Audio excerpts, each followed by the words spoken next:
자, 시편 104편 24절 말씀 따라서 하십니다. 여호와여, 주께서 하신 일이 어찌 그리 많으신지요. 어찌 그리 많으신지요. 주께서 지혜로 그들을 다 지으시고 주께서 지으신 것들이 땅에 가득하나이다. 오늘 시인의 이 고백처럼 우리가 조금만 더 관심을 가지고 우리가 하나님이 만드신 이 피조물의 세계를 바라본다면, 조금만 더 세심하게 우리가 하나님이 지으신 이런 것들을 조금만 더 바라보고 생각한다면, 하나님이 하신 일들이 얼마나 놀라우시고 또 얼마나 많은 것들을 창조하시고 또 모든 피조물의 그 생명의 메커니즘이 그렇게 돌아간다고 하는 것이, 이거는 신비를 넘어서 이거는 기적인 줄로 믿습니다.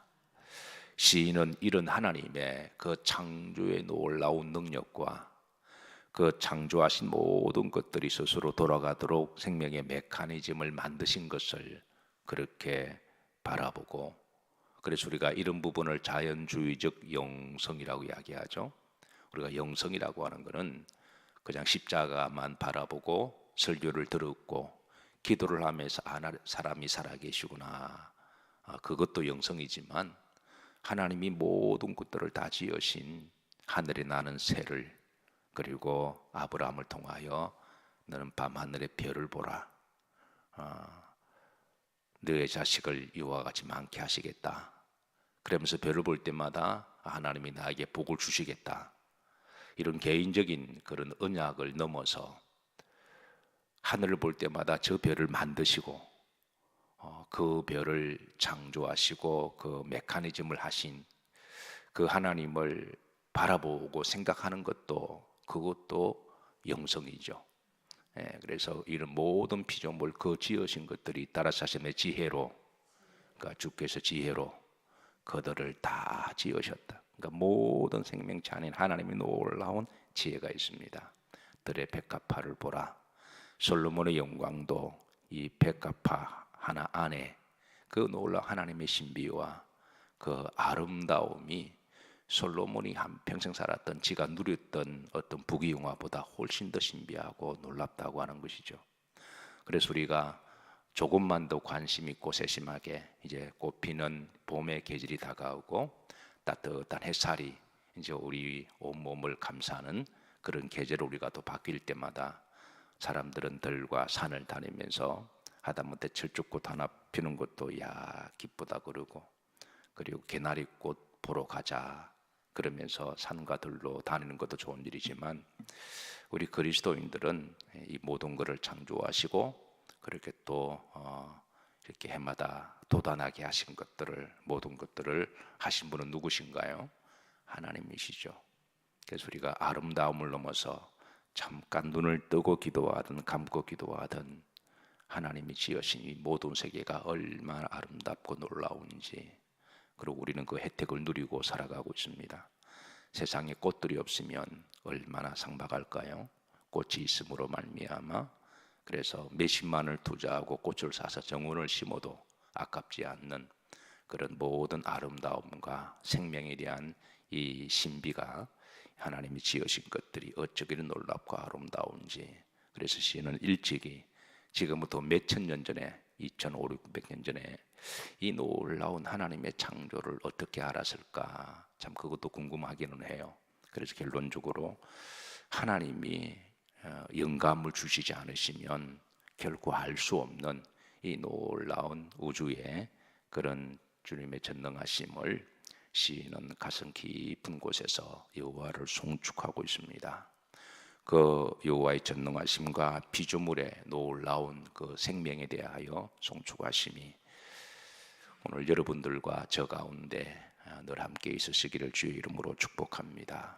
시인은 그동안 1절부터 5절까지 하나님이 빛을 만드시고 그 빛을 통해서 비추시고 역사하신 부분에 대해서 송축을 하고, 또 하나님은 궁창 하늘들을 만드시고 그 하늘들과 하늘 위의 하늘들에 대한 그 놀라운 광활한 신비한 우주에 대하여 여호와의 창조하심에 송축을 하고, 그리고 또 세 번째 여호와께 지구를 만드시고, 또 지구 위의 하늘에 구름의 누각들을 두시고, 그 누각들 사이에 하나님이 천둥과 번개를 만드시고, 그리고 거기에 땅에 내리치게 하시고, 또 구름이 흘러다니며 비를 내리게 하시고, 또 비가 물이 되어 흘러가면서 모든 생명을 촉촉히 적셔주시는 이런 모든 생명의 메커니즘을 참으로 오늘 24절에 주께서 지혜로 그들을 다 지으시고 운행하게 하시고 설계하신 이런 여호와 하나님을 송축하고 있습니다.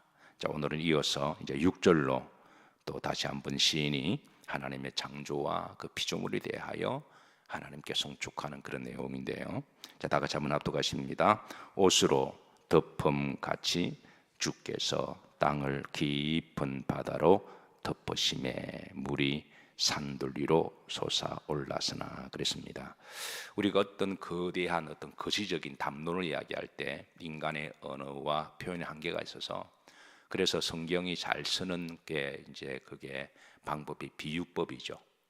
그 비유를 통하여 인간의 지혜와 말로 표현할 수 없는 어떤 것들을 이제 표현하게 하시는데요. 여기 이제 옷을 덮음 같이 주께서 땅을 깊은 바다로 덮으심에, 그러니까 땅과 바다를, 이걸 이제 비율적으로 이야기하면 이제 땅을 육체로 비유하고 바다를 옷으로 그렇게 비유를 해서, 우리가 마치 이제 옷을 입듯이 하나님께서는 땅을 만드시고 땅 위에 바다를 두심으로 마치 땅에 바다에 옷을 입힌 것과 같은 이제 그런 모습으로 비유를 하고 있습니다. 잘 아시다시피 땅의 70%가 바다죠. 그래서 물론 지금 우리들의 이제 이미지 속에는, 그림 언어 가운데는 지구 그러면 지구 밖에서 인공위성의 사진을 보거나 아니면 비행기를 타고 가서 좀 위에서 전체로 바라볼 수 있는 그런 이미지가 남아 있었지만, 시인은 2700여 년, 2500여 년 전에, 몇천 년 전에 이렇게 어떻게 지구를 통으로 볼 수가 있었을까요? 사람의 눈이라 해야 기껏해야 20전력만 돼도 와 그러는데, 이거는 누군가가 지구 전체를 보여주지 않고서는 이렇게 표현할 수가 없는 그런 비유로 말씀하고 있습니다. 자, 그리고 구름지를 보시면 그리고 땅을 깊은 바다로 덮으심에, 여러분 바다의 깊이가 얼마나 될까요? 물론 이게 해저 탐사라고 하는 게 불과 한 100년도 되지 않았습니다. 해저 탐사의 기술이 과학적으로 이제 한 게, 그러나 불과 100년 전만 하더라도 바다에 산이 있는 줄 누가 알았나요? 바다 깊은 곳에 해저에 지구의 에베레스트가 한 8,800 정도 된다 그러죠. 그런데 바다의 산은 지구의 가장 높은 산보다 더 높아서, 마리아나 해구에는 1957년인가요? 그때 유일하게 탐사에 성공했는데 그 깊이가 11,000m가 된다 그러죠. 그러니까 우리가 지구 볼 때에 8,800m 에베레스트보다도 더 한 2,000m, 2,500m 더 깊은 산이 바다 밑에 있었던 거예요. 근데 시인은 이것을 어떻게 알았을까요? 우리는 이것을 고작 안 지가 불과 100년이 되지 않았는데 2,500, 600년 전에 누군가가 하나님이 감동을 주지 않고서는, 이런 지식과 지혜는 인간의 지식으로 알 수 없는 것들인데, 하나님의 시인을 통하여 이제 물이 산들 위로 솟아올랐던 바다 깊은 곳까지도 이제 하나님께서는 그 창조에 대한 세계를 알려주고 있습니다. 자, 그리고 이제 그 하나님의 그 창조의 그 모습들은 7절로 이어지는데요. 합독합니다. 주께서 꾸짖으시니 그랬습니다. 이게 주께서 꾸짖으신다라는 말씀은 주께 천지를 창조하신 그 말씀, 빛이 있으라 할 때 빛이 있으시고 궁창이 있으라라는 그의 명령형대로 말씀하실 때 그대로 되니라 하신 것처럼, 그리고 그대로 될 뿐만 아니라 모든 생명에는 메커니즘이 있어서 그대로 운행 설계될지어라 하신 대로 그대로 돌아가도록, 그래서 우리가 아침이 되면 해가 떠오르고 우리가 아침이 되면 깨어나고 아침이 되면 우리가 한 날을 시작하는 것. 그래서 우리 그리스도인들은 아침에 일어날 때 하나님이여 간밤에 우리가 자는 동안에도 우리의 영혼을 잘 지켜주셨고, 그리고 아침이 돼서 일어나게 하시고 하루를 시작하게 하신 것, 그래서 범사에 감사하며 그렇게 살아가는 것이 복인 줄로 믿습니다. 자, 7절입니다. 합독합니다. 주께서 꾸짖으시니 물은 뭐하여 도망하며 주의 우레소리로 말미암아 빨리 가며. 자, 이는 하나님께서 말씀하신 대로 이제 모든 피조물들이 그렇게 운행되어 가는 그 설계됨에 대한 말씀인데요. 자, 8절입니다. 7절은 8절로 이어지는 말씀인데, 주께서 그들을 위하여 정하여 주신 곳으로 뭐했고 흘러갔고 그랬습니다. 하나님이 이제 산은 오르고, 이 하나님이 창조하실 산은 높이 오르고, 이 천지 창조하실 하나님의 지각 변동을 말할 수도 있고, 창세기 6장에 이제 노아 홍수가 있을 때에 그때 한번 또 지구 한번 다 뒤집어지죠. 그때에 또 한번 지각 변동이 일어날 수도 있고, 근데 지각 변동은 지금도 계속해서 이 지구가 살아 숨쉬기 때문에 이제 계속해서 꿈틀꿈틀 일어나고 있죠.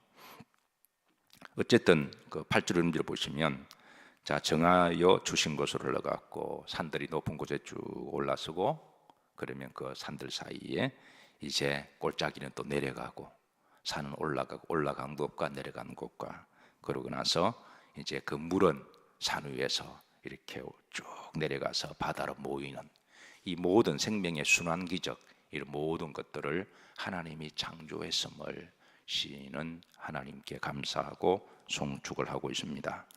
자, 9절입니다. 자, 그 창조의 세계가 다시 이제 그 물이 산에서부터 내려와서 바다로 모이고, 바다에 모였던 물은 기가 막히게 그 물이 정하여 준 곳으로 넘치지 않게 하시고 적당한 선을 그어서 들어갔다가 나갔다 오는 소위 조류 현상에 대하여, 밀물과 쓸물 현상에 대하여 또 시인은 하나님께 창조하며 송축하며 감사합니다. 9절 합독합니다.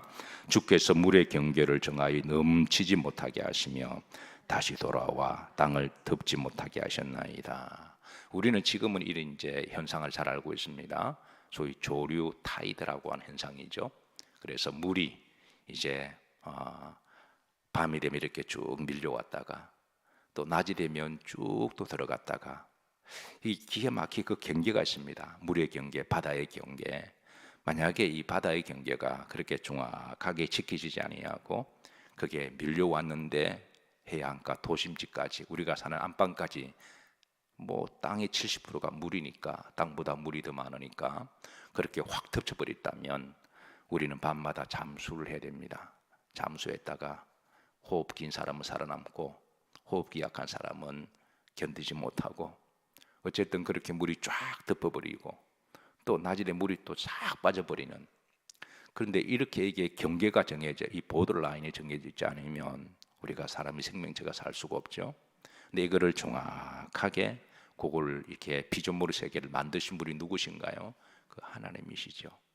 그래서 우리가 옛날에는 하늘의 달을 볼 때에 다른 토끼들만 위한 것이라고 생각했습니다.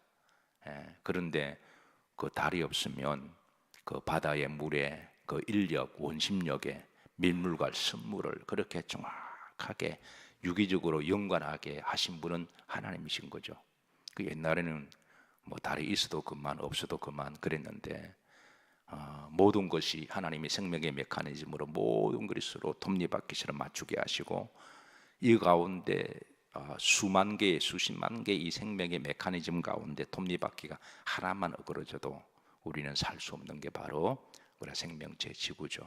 그래서 이 모든 것들을 지금 9절에 시인은 이걸 어떻게 알았을까요? 그 거대한 바닷물이 밀려왔다가 선을 넘지 않고 적당한 선에서 또 다시 돌아가고, 이 놀라운 피조물의 세계를 하나님께 송축하고 있습니다. 자, 10절로 넘어갑니다. 합독합니다. 여호와께서 샘을 골짜기에서 솟아나게 하시고 산 사이에 흐르게 하사 그랬습니다. 지각 변동으로 말미암아 산은 쭉 높아지고 골짜기는 또 생기고, 그 산이 있는 곳에 골짜기가 있고, 그리고 이제 그 골짜기 가운데 샘이 있게 하시고, 우리 한강도 거슬러 올라가 보면 원천이 이제 태백 산맥에서 그렇게 한강에 발원지가 나오듯이, 그렇게 보면 그게 조그만한, 가보신 분들은 그게 발원지가 조그만한 우물샘 같은 데죠.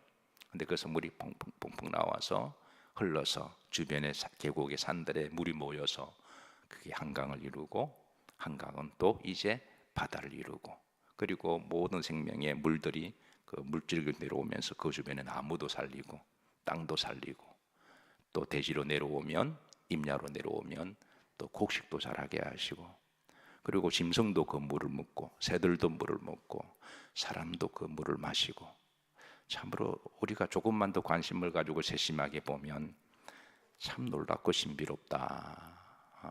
주 하나님을 송축하고 예비합니다. 그리고 이제 산에만 샘이 있는 게 아니라 바다 깊은 곳도 샘이 있죠. 바다 깊은 해저에, 그게 노아 홍수 때 하나님이 바다 속에 있는 샘들이 터지게 하사, 흔히 욥기서나 창세기가 한 4,000년 전에, 인간이 한 4,000년 전에 기록된 거로 보고 있는데요, 그 지금부터 한 6,000년 전이죠. 이걸 어떻게 알았을까요? 자, 다시 이어집니다. 11절입니다. 합독합니다. 각종 들짐승에게 마시게 하시니 들나귀도 해가라며.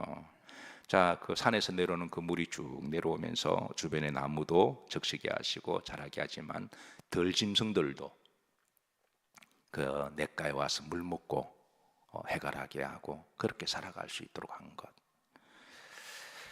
12절입니다. 합독합니다. 공중의 새들도 그 가에서 깃들이며 나무가지 사이에 지저귀는도다. 여러분, 새들의 종류가 굉장히 많습니다. 새들의 종류도 우리가 한평생, 어떤 사람은 새 하나 가지고 박사학위를 받은 새 박사가 있습니다.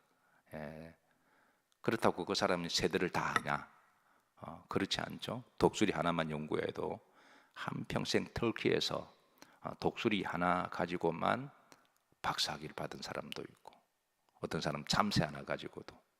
근데 신기한 거는 그 많은 새들의 종류가 어떻게 만들어졌을까요?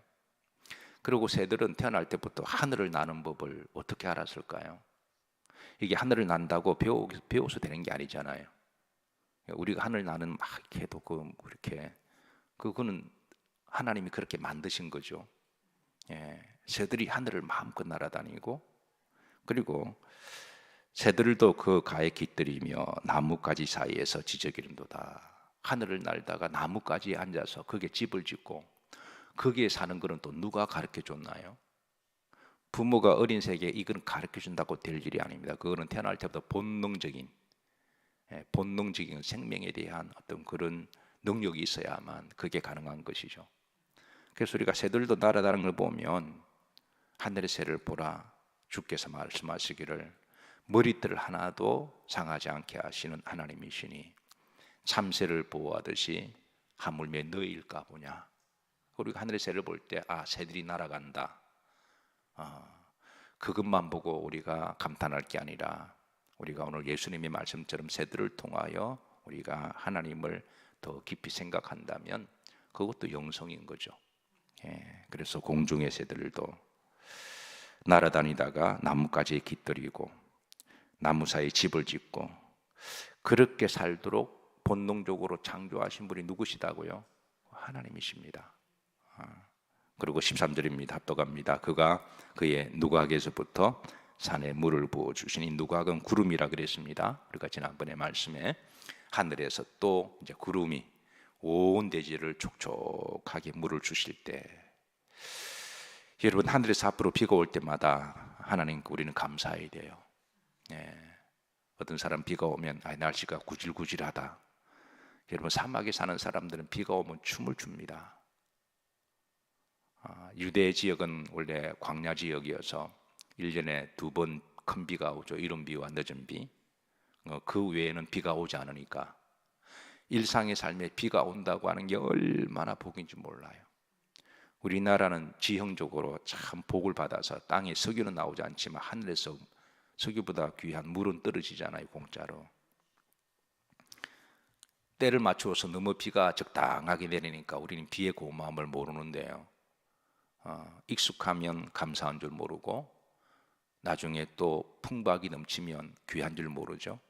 그래서 비가 내릴 때 어떤 사람은 구질구질하다 이렇게 표현하기도 하는데, 이게 사막에 사는 유대인들이 들을 때는 이건 기가 막힌 말이에요.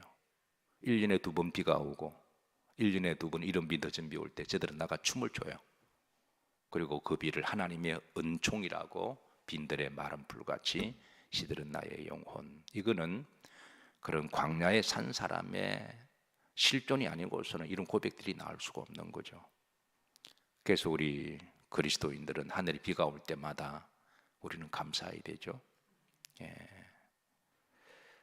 그가 그의 누각에서부터 산에 물을 부어 주시니 주께 사시는 일에 결실이 땅을 마하게 만족시. 땅은 물 없이는 살 수가 없습니다. 물이 있어야 그게 이제 마치 생명의 젖줄이죠. 땅은 물을 받아야 살 수가 있듯이. 자, 14절로 이어집니다. 앞서보면 그가 가축을 위한 풀과 사람을 위한 채소를 자라게 하시며 땅에 풀이 자라도록 하신 것. 그것도 우리가 조금만 더 보면 신기하고 놀라운 거죠. 근데 참 또 신기한 거는 풀이 자라게 하신 하나님은 가축이 먹을 수 있는 풀과 사람이 먹을 수 있는 풀로 구분하셨다는 거예요. 이것도 여러분 신기하지 않나요? 산에 우리가 야채를 심었는데 만약에 소가 먹는 풀과 사람이 먹는 야채와 같은 거라면 아마 소와 사람하고 날마다 전쟁을 하지 않을까요? 코끼리가 먹는 풀과 사람이 먹는 풀과 같은 거라면 그것도 살벌하죠. 그런데 이 가축들은 사람과 먹을 것을 가지고 싸우거나 전쟁하지 않습니다. 왜? 하나님은 소가 먹는 풀을 따로 만들어 놓으셨고 싸울 필요가 없는 거죠. 또 사람이 먹을 수 있는 풀을 따로 만들어 놓으시고. 그래서 오늘 다시 한번 14절 보십시다. 가축을 위한 풀과. 여러분 소고기 좋아하시죠? 소고기 좋아하시죠? 돈 있으면 뭐 하겠노? 소고기 사 먹겠지. 여러분 우리가 소고기 하면 단백질이고, 그런데 그 소가 어떻게 풀만 먹고 그렇게 단백질을 만들어낼까요? 그것도 신기하지 않나요?